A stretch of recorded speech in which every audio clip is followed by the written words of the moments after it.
안녕하세요 여러분, 서상돌아보기입니다. 오늘은 25년 10월 7일이고 화요일입니다. 예, 화요일이네요. 자, 며칠 있다가 10월 7일인가? 오늘이네, 우리 시간으로. 러시아 푸틴의 73번째 생일이었습니다. 그래서 뭐 당연히 김정은은 매년 이제 축하 메시지를 보냈겠죠. 근데 금년 축하 메시지에서 좀 독특한 표현이 보였다.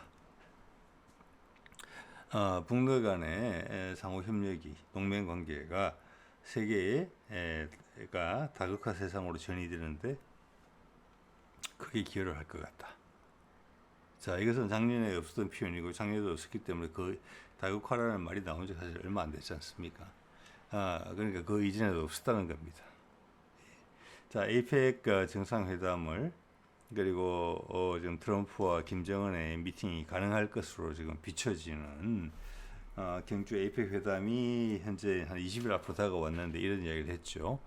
자, 여러 가지 블러핑들을 하면서 연막탄들을 쏘면서 이런 이야기는 진심이다. 조금씩 흘린다. 자, 이런 걸 지금 느낄 수가 있어요. 이건 상당히 중요한 발언이다. 그렇게 생각이 됩니다. 심지어 이제 타스 같은 러시아 언론에서도 이것을 캐치를 지금 못하고 있어요. 근데 이게 전체 흐름에 있어서 등뼈 같은 그런 진전된 모습입니다. 자, 한번 보겠습니다.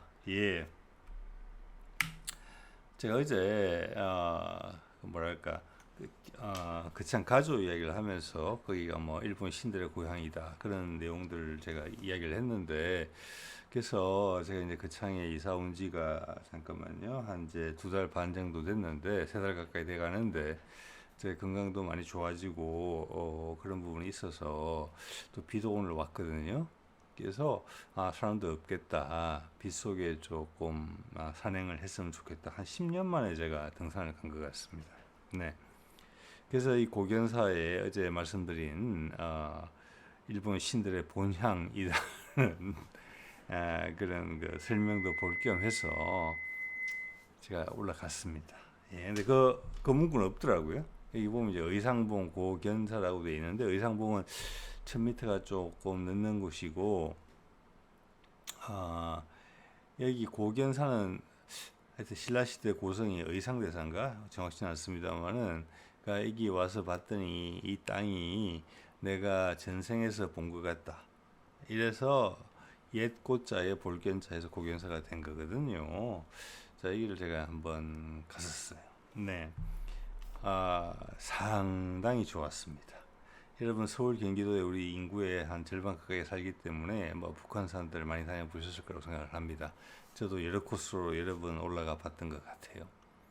근데 제가 이제 북한산 올라가면서 느끼는 부분은 좋은 산이죠. 근데 등산로에 사람들이 많을 뿐만 아니라 사람이 없는 날 가더라도 등산로에 돌들이 반들반들해요. 있기 있긴 데는 당연히 없죠. 워낙 밟아서. 야, 그래서 거기서 저는 이제 예민한 편인지는 모르겠지만 고즈넉한 그런 느낌은 없었거든요. 뭔가 우리 산을 간다고 했을 때는 기도하는 마음으로 가는 거거든요. 어, 그래서 약간은 산과 1대1로 대면하는 그런 느낌을 원할 때가 있는데, 그런 느낌이 좀 아쉬웠는데, 이 고견산은 제 예상을 훨씬 뛰어넘는 1km 남짓의 등산로였는데 100%였습니다. 또 이 고견사가 너무나도 마음에 들었던 것은, 가다 보면은 시주를 누가 해서 6.25 때 불타는 절, 뭐 한국군이 불태웠겠죠. 청야 정책의 일환으로. 이 근처에 오면 절들이 6.25 때 불탄 절이 많습니다. 뭐 북한군이 했다, 괴뢰군이 했다 이런 이야기가 없으면 우리 쪽에서 태운 겁니다. 그게 이제 인민군들 또는 게릴라들의 이게 이제 전부 다그 백두대간으로 연결되어 있는 곳이기 때문에 그들의 어떤 아지트로 사용될 우려가 있기 때문에 거기는 이제 중도를 다 몰아내고 불을 태우는 그런 이제 상황으로 봐야 되는 거거든요. 요즘 웬만하게 이름 있는 절들에 가면은 도로가 다 닦여져 있어요. 일주문 옆으로. 이러면 다 아실 겁니다. 절에 가보신 분들은 아마 불교 신자든 아니든지 간에. 그런데 일주문이로 가야 된다고 생각하거든요, 저는. 근데 요즘은 전부 다 옆으로 도로로 차 타고 가잖아요. 그래서 그런 것들 항상 아쉬웠거든요. 아주 조그만 질도 그런 경우가 상당히 많아요. 사실은 주차장 조성하면서 길을 내는 거죠. 근데 이 고견사는 그런 게 없어요. 근데 읽어보시면 아시겠지만 이 근처 가족에 사시는 어떤 분이 자기 아들이 아마 일본에 가서 크게 사업을 해서 성공을 한 것 같아요. 그래서 그 주변에서 이야기를 하고 그 어머님이 또 독실한 불교 신자라 마다나 청을 넣었겠죠. 그래서 자그마치 15년 동안 불사를 했어요. 15년 동안. 이게 엄청난 돈이 들었을 거잖아요. 그때는 이 밑에 보이는 이 아스팔트 도로조차 없었을 때예요. 그래서 일본인 동료인지 누구인지가 500건, 500건이면 얼마인지 모르겠습니다. 한 30kg, 300kg인지 모르겠습니다만은 그 종을 또 일본 사람이 하나 기증을 또 했어요. 그걸 사람들이 다 올라간 거예요. 동네 사람들이 했다 그러더라고요. 그래서 그런 내력을 보고 대단했습니다. 그리고 신도증만 가지면 대웅전 앞까지 차를 빵빵 세우는 그런 분위기가 아니에요. 걸어 올라가야 돼. 처음부터 끝까지. 옛날에 성철 스님이 해인사에 있을 땐가 박정희가 보러 오겠다 그랬더니 천배를 하라 그랬든지 그렇죠. 그러면 봐주겠다고. 예. 그러니까 올라가면서 고통을 겪으면서 일주문을 보면서 양쪽에 그 뭐 무섭게 생긴 양반들이 있잖아요. 사천왕상인가? 그걸 보면서 지나가면서 정화되면서 부처님을 만나는 게 순서거든요.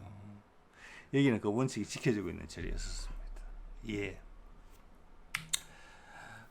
그 위에 보이는 사진은 여기 계곡에 정말 절묘한 탑들이 쌓아져 있거든요. 저는 저 탑들을 보면 생각을 합니다.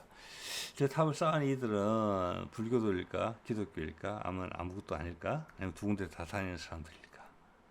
거기다가 신세대가 했는지 선글라스까지 돌에다가 끼워놨더군요. 저는 궁금했습니다. 동일인이 한 일일까? 누군가 탑을 먼저 쌓았고 재기발랄한 그 다음 사람이 누군가가 안경을 끼웠을까? 자, 이런 생각을 하면서 정말 재밌게 올라갔다 내려왔습니다. 자, 그 밑에 보이는 사진은 제가 예전에 직장을 그만두고 40대 한 중반쯤에 전국에 이제 유명하다는 산을 한 번씩 가봤던 것 같아요. 한 1년에 걸쳐서. 그때 제가 이제 들었던 버릇이 있습니다. 왜냐하면 산에 가서 너무 막 하는 사람들이 많거든요. 산은 되게 신성한 존재예요. 우리한테는 이 고견사도 가보면은 대웅전 위에 딱 그때는 사성각인가 이름이 그렇게 되어 있지만 사실은 다른 쪽에서 보는 산신각입니다. 거기가 항상 대웅전보다 높여져 있어요. 이 산에 있어서만큼은 부처님도 한 수 접어주는 사람이 그 산의 산신령입니다. 근데 가가지고 고성방가를 하면서 쓰레기를 막 버린다? 노상방뇨? 똥종이까지 남기면서 그건 아니죠. 자, 그런 모습들 하나 가슴이 아팠는데 그걸 제가 어떻게 제어할 수 없잖아요. 그래서 제가 했던 것은 그냥 상징적으로 뭐 한두 개 정도의 눈에 띄는 쓰레기를 갖고 오는, 그렇다고 똥종을 주워오지는 않았습니다. 자, 오늘은 이런 장갑하고 어떤 캐러멜 껍데기를 하나 이제 주워봤습니다. 예. 자, 이런 이야기 이제 MBC에 기사가 났어요. 오늘 중요한 기사가 많이 났습니다. 휴일인데도 불구하고 김정은이 푸틴의 생일을 맞아 생일이 10월 7일인 것 같고 73세 북러동맹 다극화된 세계 질서 수립에 기여한다. 저는 이 MBC가 핵심적인 다극화된 세계 질서 요것을 꺼낸 것에 되게 주목했습니다. 알고 있다고 생각합니다. 예, 다극화 세상이 의미하는 것은 뭡니까? 세상의 규칙이 만들어진다는 겁니다. 이때까지 미국이 이야기했던 세계 질서가 아니라 전 세계가 민주화된다는 거거든요. 다극화됐다는 게 제가 어젠가 그젠가 베네수엘라 말씀을 잠깐 드렸습니다만, 즉 이 이야기는 다극화 세상으로 간다고 한다는 것은 북한이 세상에 나올 수 있다는 이야기를 하는 거예요. 맞죠, 여러분? 세상에 대비를 한다. 그래서 여러 가지 기회를 우리가 능동적으로 우리의 욕구를 전 세계에 북한식으로 표현하자면 전 세계 인민들과 교류할 수 있다. 문화적으로, 경제적으로, 정치적으로. 이때까지 그것이 안 됐다. 왜? 블록으로 걸려 있으니까. 진영 논리. 즉 이 말은 당연히 사실상 지속되어 온 냉전 논리가 붕괴된다는 것이고, 이것을 부각시킨다는 것은 북한과 미국과의 관계 개선이 그 중심에 있다는 것을 그냥 이야기하는 거잖아요. 그것을 러시아가 도와주고 있었다. 특히 작년에 북러 상호 방위 조약하면서 그걸 다 해주는 거예요. 예, 그러면서 상호 방위 조약에 근거해서 러시아가 우리가 먹고 살 만큼의 경제적 지원을 해주고 중국이 장난치는 부분을 잘라냈다. 자, 이것은 뭐냐면 다르게 이야기하면은 이번 에이펙에서의 트럼프와의 만남이 상당히 기대된다. 이런 표현이에요. 뭐 기대된다를 넘어서 이런 방향으로 갈 거다라고 확신을 깔은 거예요, 이제. 왜냐하면 작년에 6월 달인가 8월 달인가 북러 상호방위조약 맺을 때도 이미 러시아 쪽에서는 다극화 이야기가 나왔었거든요, 이미. 그때는 김정은이 그런 용어를 사용하지 않았지만 이번에 처음으로 사용한 거예요. 즉 진전이 있었다고 진전이 있었으며 무르익었다는 이야기를 하는 거 아니겠습니까? 예. 지금 이제 트럼프가 버텨내는 걸 보면 땜빵에 극치를 하면서 버티거든요. 그 오래 갈 수 없어요. 그런 방식으로. 트럼프의 방식이 아니고 미국이 오래 갈 수 없다는 것입니다. 자, 온갖 연막탄을 쐈지만 김정은이 확실하게 이번에 쏜 거예요. 이야기를 제대로. 네, 저는 그렇게 이야기합니다. 여러분 한번 판단해 보시기 바랍니다. 자, 이게 MBC 보도 내용 중에 제가 발췌해 온 것입니다. 북러 동맹은 다극화 세계 질서 수립에 중대하게 기여를 하고 있다. 지난해 없었던 내용이다. 처음으로 본 내용이다. 다극화 세계 질서가 되려면은 북미 간에 종전선언을 해서 북한을 하나의 존재로서 하나의 인격을 갖춘 국가로서 인정을 해야 된다는 의미예요. 즉 평화선언을 한다는 이야기예요. 그러면 이 말과 그 말을 연계시켜보면 이 말이 뭡니까? 확신이 있다는 이야기로 들릴 수 있잖아요. 물론 이것은 하늘이 어떻게 하는지에 따라서 마지막에 틀어버릴 수도 있어요. 그렇지만 사람들은 최선을 다하고 있다. 이만큼 진도가 나간 적은 없었다. 이것은 북러 상호방위 조약을 맺은 이유조차 설명을 하는 것이고 중국이 잘려나갔기 때문에 그리고 북러 상호방위 조약을 맺게 되면은 북한은 달러를 쓰는 미국 진영 속에 속할 것이다. 그들의 새로운 경제적 기회, 북극 항로 기타 등등에 그러면 다시 러시아의 푸틴이 한 이야기가 환기가 돼요. 우리가 달러를 배척하겠다고 한 것은 미국이 우리를 못 살게 구니까 거기에 대한 대안으로서 생각한 것이지만 미국이 규칙을 생각해 준다면은 기존의 달러의 지위를 우리가 흔들 이유가 없다. 그것이 푸틴의 입장이에요. 시진핑은 되게 싫어하는 내용이죠. 예, 그냥 푸틴하고 시진핑하고 손잡고 그게 암호화폐든 아니면 금 기반의 암호화폐든 해가지고 달러를 배제하는 쪽으로 밀어붙이면 미국 망가질 수 있어요. 바로 그렇게 되면 논란 미국의 자본 세력들이 이쪽으로 올라탈 거라고 바로 올라탈 겁니다. 근데 러시아가 그 손을 안 잡아주잖아요. 그럼 달러의 위치를 더 안정성이 더 신뢰성이 떨어지는 위안화가 대체하는 꼴밖에 안 되기 때문에 그래서 이 묘수가 나온 거라고 그래서 한 번 더 확인해 주는 거잖아요. 예. 자, 이게 마침 제가 타스 통신을 확인을 해봤더니 유사한 기사가 났습니다. 근데 기사의 보도 방향이 살짝 달라요. 자, 이것은 MBC가 뭔가를 알고 있다는 겁니다. 제가 봤을 때. 여기 봤으면 어떤 내용이냐면은 생일 축전을 보냈는데 약간 김정은이 왜 저런 사진을 골랐는지는 모르겠습니다만 상황이 궁하기 때문에 사진과 내용을 결합해 봤을 때는 북한의 입장이 궁하기 때문에 푸틴에 대해서 찬사를 보내고 있다. 생일 축전을 핑계로. 그렇게밖에 내용이 이해 안 되거든요. 이것은 살짝 잘못하고 이해하고 있다. 여기도 어차피 북한 중앙방송, 일본 언론을 통해서 전달된 북한 중앙방송의 내용을 옮기는 과정에서 그렇게 뽑은 거예요. 자, MBC는, 자, 러시아는 당사자고, 우리 MBC는 어떻게 보면 여태까지 오락가락 하면서, 뭐, 남북 교류 협력 부분에 대해서 기사를 쓸 만한 걸 내지 못했던 언론이에요. 근데 이번 기회는 상당히 다르다. 물론 다른 반대되는 기사도 섞어냅니다.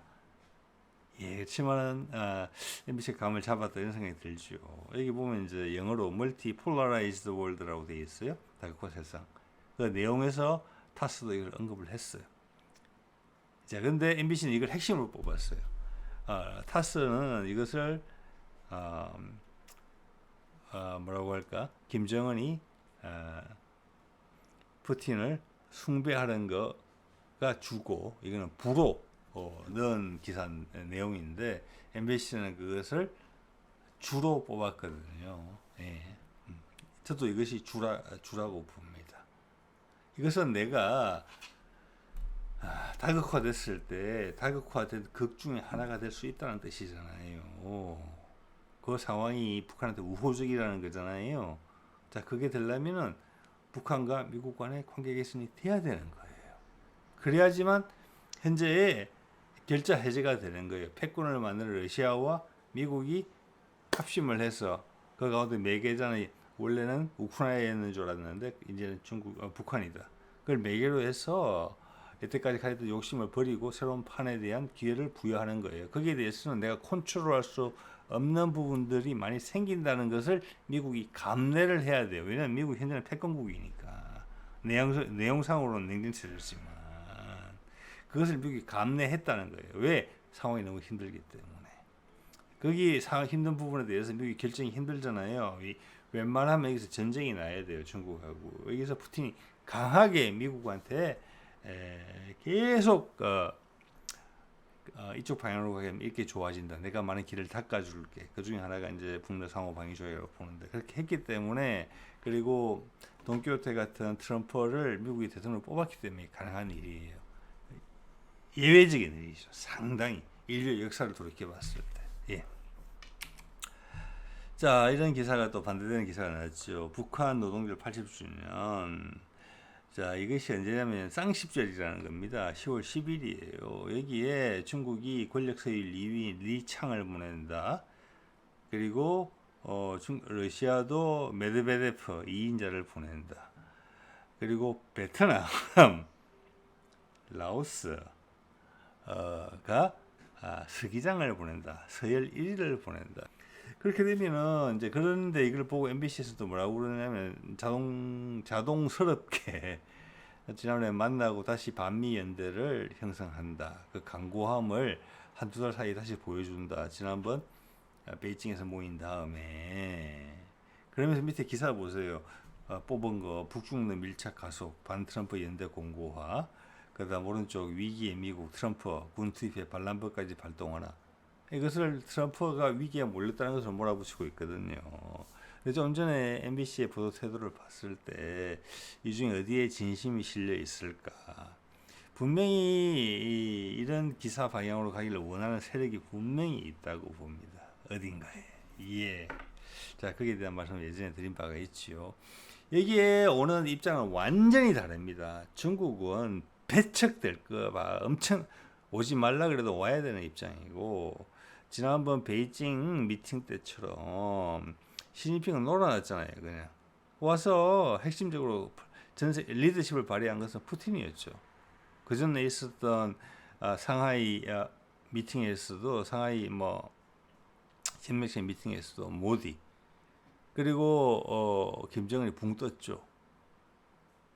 거기서 시진핑 실익을 가져간 게 없어요. 그거 연장선상이에요. 그런 위기의식을 중국이 느끼기 때문에 이게 리창이 오더라도 지위는 메드베데프랑 엄청나게 달라요.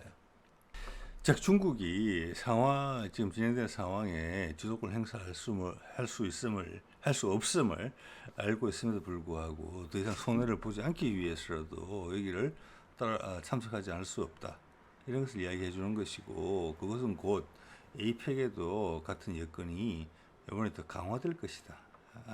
어떤 식으로든 간에 그게 러시아와 북한의 압박을 넣을 수 있다고 이렇게 봅니다. 그래서 일단 제가 추정하건대는 기존에도 시진핑이 참석하는 것으로 지금 이야기가 나오고 있지만 참석하는 좀 높아지지 않느냐 이렇게 봤습니다. 오히려 이제 저도 여러 번 말씀을 드렸습니다만은 중국 시진핑이 내부적으로 가진 어떤 문제점에 대한 우리가 시선을 조금 가져야 되는 거 아닌가. 예, 이런 생각을 해볼 수 있어야 돼요. 지금 이제 지난 한 10년, 20년에 걸쳐서 중국의 어떤 입지가 가장 좀 위축된 게 아닌가. 이것은 중국이 준비해 왔던 한 방향에 대해서 예를 들어서 씨름 같은 경우인데 두 씨름꾼이 장사를 결정하는 그 순간에 양쪽으로 어깨를 엄청나게 황소스러 밀다가 한쪽이 힘을 갑자기 뺀 그런 상황이에요. 미국 쪽이. 그래서 지금은 중국이 체중을 못 이기고 앞으로 쏠리는 그런 상황이라고 저는 이해를 하거든요. 자, 좀 두고 봐야 되겠죠. 일단 그런 생각이 듭니다. 예. 그리고 이게 어디 지나가다 보니까 이런 제목이 눈에 걸려서 제가 캡처를 했습니다. 베트남 국제학자의 눈에 비친 이재명의 국익 실용 외교. 되게 그럴듯하지요. 근데 여러분 생각을 한번 해보십시오. 그럼 여태까지 국익과 실용 외교를 하기 싫어했던 사람이 있었을까요? 얼마나? 지도자 중에? 있긴 있었겠죠. 본인의 권력을 위해서. 그렇지만 이 민주당 정권에서 쭉 봤을 때 김대중, 노무현, 문재인, 이재명으로 이어지는 거거든요. 되게 전반적으로 자주 외교를 하려고 노력을 했어요. 근데 그때는 실용 외교를 하려고 했어요. 근데 그때는 실용 외교를 할 수 있는 여건이 안 됐어요. 실용 외교라는 게 뭡니까? 우리가 이익이 되는 대로 우리가 처신을 한다는 거잖아요. 그걸 모르는 사람이 어디 있어요? 우리 이익이 되는 대로 다 처신하고 싶죠. 그게 자유경쟁, 자유무역 체계잖아요. 그런데 전 세계 경제가 자유경쟁, 자유무역입니까? 아니잖아요. 그래서 이 말은 오늘 김정은이 뱉은 말하고 똑같은 거예요. 다극화된 세상. 이 돼서 각각의 나라가 자기 이해관계를 가지고 이합집산을 할 수 있는 그런 여건이 조성되고 있다는 것을 확인하는 것입니다. 전략을 행사할 수 있다는 거예요.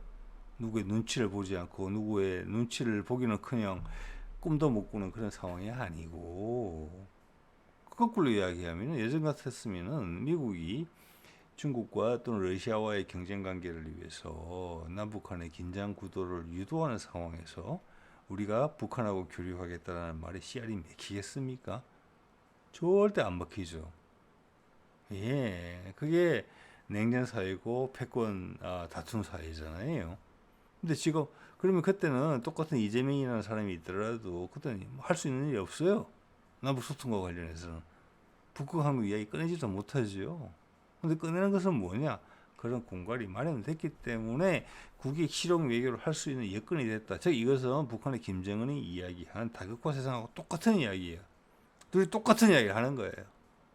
이거는 이제 간다는 거죠. 하들이 마지막에 틀지만 않는 다음에. 예.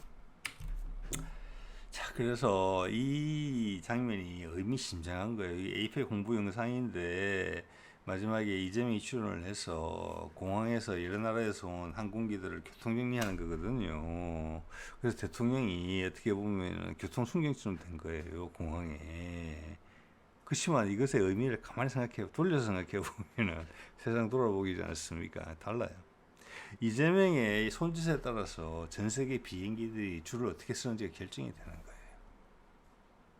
이것은 상당히 의미심장한 그런 광고고요. 되게 의미심장한 우리한테 많은 것을 메시지를 주려고 하거든요. 이재명이 반드시 그런 스타일이에요. 그것은 노무현, 문재인에 대해서 역시나 이어지는 거예요. 그때 여건이 안 됐고 지금 이재명이 여건이 돼요. 내가 조정할 수 있다는 거예요. 세상의 교통정리를 내가 한다는 거예요. 그 말 틀렸습니까? 예전에, 요즘은 그런 말 안 쓰지만 예전에 사회 지도층이라는 말 썼어요. 그러면서 뭐 판검사, 교수 어쩌고저쩌고 그냥 했었거든요. 요즘 더 이상 그런 말이 사라졌어요. 자연스럽게. 그때 그걸 되게 비꼬는 말을 들었던 게 한 10년, 20년 전에 들었던 기억이 납니다. 이렇게 이야기했어요. 그들이 사회 지도층이라고? 사회 지도층은 어디 있는지 아냐? 화장실에 청소 아줌마가 사회 지도층이다. 그래서 썼어요. 누군가가. 왜냐? 볼일 보러 갔는데 비키세요. 저쪽으로 가세요. 발 드세요. 물걸레질 해야 되니까 시키잖아요. 그때 그 아주머니 하시는 말씀을 거역하는 사람은 아무도 없습니다. 내가 생리적 현상을 해결하는 그 급박한 순간에도. 그게 사회 지도층이다. 네. 자, 마지막 슬라이드입니다. 오늘 이게 제가 고견사에 가서 찍은 사진인데 비가 계속 부슬비가 내렸고 산에 가면 부슬비가 이제 나무에 모여서 떨어지기 때문에 제법 굵게 떨어져요. 뚝뚝뚝뚝. 제가 그걸 이제 물론 기대하고 갔죠. 사람이 없을 것으로. 아무도 없었어요. 절에 있는 사람도 아무도 없었어요. 왕복 2km를 걷는 동안 그러니까 한 4, 50분은 걸렸지 않겠습니까? 둘러보는 한 10여 분 걸렸으니까. 그런데 제가 이 절에서 놀란 것은 아까 뭐 놀란 말씀 드렸지만 일중은 옆으로 지나가는 차 도로가 없다는 거. 그 두 번째는 기와불사나 현수막이 없다는 거. 기와불사 만원짜리 어쩌고 저쩌고 해서 막 쌓아놨죠. 샘플로. 건강장수 뭐 어쩌고 뭐 사업 번창 어쩌고 저쩌고 가족 누구 몇월 며칠 뭐 주소 다 적어놨잖아요. 개인 신상 다 공개하는 그 기와장이 흰색 페인트로 쓴 글씨 그게 일절 없어요. 현수막도 일절 없어요. 너무나 편안한 거예요. 절이 원래 주고자 하는 분위기가 이거지 않나라는 생각이 들어요. 그게 감탄했던 내용들이고 또 하나는 여러분 자세히 보시면 보이실 건데 비가 왔거든요. 그래서 땅이 지금 우둘투둘해졌어요. 그런데 가만히 보시면은 이렇게 물결 자국 같은 게 나 있는 게 보이실 거예요. 아무도 안 밟았어요. 어제 분명히 여기 지금 한 3일간 비가 올 거라는 걸 예보가 떴단 말이에요. 그런데도 비가 오기 전에 누가 썰었어요. 이걸. 뭐 절에 있는 사람이 썰었겠죠. 아무도 안 밟았어요. 비가 왔어요. 그래도 흔적이 남았어요. 저는 이 빗질한 거 보면 그 절에 대해서 그 절에서 있는 수도를 하는 산 사람들이 얼마나 마음의 깊이가 있는지가 느껴지거든요. 그래서 처음에 이걸 딱 보고 한 1, 2초간 고민을 했습니다. 이걸 저기 담벼락 보이는 데처럼 돌아서 가야 되나 차마 밟기가 힘들었기 때문에. 근데 좀 이따 생각해 보니까 이것은 마당이잖아요. 누군가가 밟으라고 만들어 놓은 거예요. 밟으라고. 그럼 제가 그 배려에 부응하는 것은 거기를 조심스럽게 밟고 지나가면서 이 절이 주는 정취를 제가 한껏 제 몸에 받아들이는 것이에요. 그 사람의 정성을 생각하면서. 그리고 그들이 기대하는 것은 그 뒤에 있는 부처님의 마음이겠죠. 그래서 조심스럽게 이 길을 지나갔습니다. 조심스럽게. 그래서 내려오면서 올라가면서 봤던 그 쓰레기 2개를 주워 온 거예요. 그거는 예전에 제가 산에 다닐 때부터 쭉 하던 얘기였었어요. 그래서 현재 우리가 결정권자가 아니잖아요. 우리가 메드베데프가 아니고 이창이 아니고 시진핑이 아니고 푸틴이 아니고 트럼프가 아니고 이재명이 아니잖아요. 그렇지만 우리가 해야 될 일은 이 길을 걸을까 말까 하는 그 마음. 그렇지만 이 길을 걸어야 되는 그 마음이 아닌가 싶습니다. 자, 오늘 이 정도 하겠습니다. 네.